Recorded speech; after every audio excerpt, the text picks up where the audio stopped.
when there's a budget of a government, it must be a budget of the government.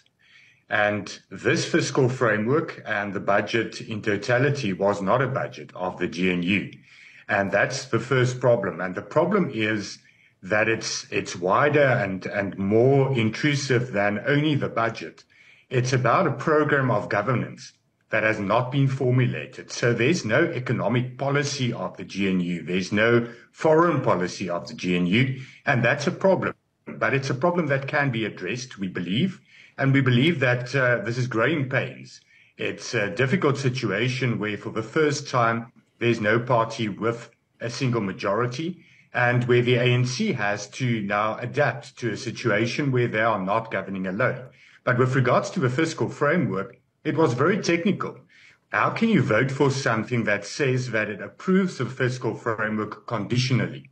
It's illegal. It has no legal basis. And that made it very difficult for us to support something that is actually not tangible, and you can't actually vote for that report. Yeah, but the fact remains that the Freedom Front Plus didn't vote for that report, but the Freedom Front Plus wants to remain in the government of national unity. And back to the point of the Deputy President, how do you go to work? Your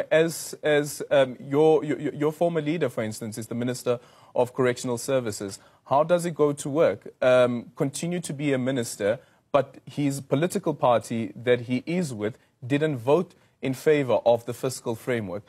I think that question still remains, even though that there are disagreements. Don't you think so?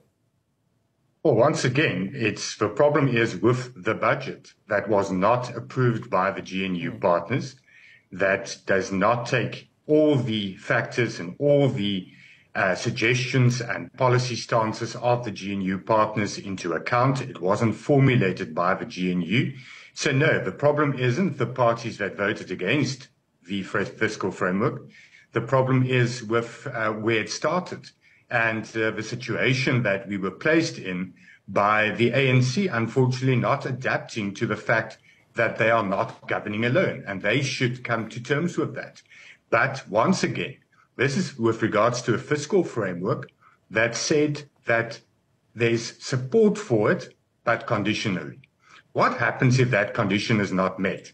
Is the support withdrawn? It can't be, because the House already approved the fiscal framework. So it wasn't something that a party that in good conscience looks at the rules of parliament, looks at legislation, looks at our constitutionality of the whole fiscal framework can vote for.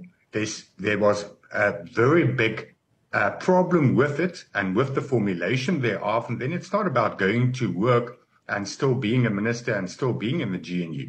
If you're responsible, you couldn't vote for that because there's a legal problem.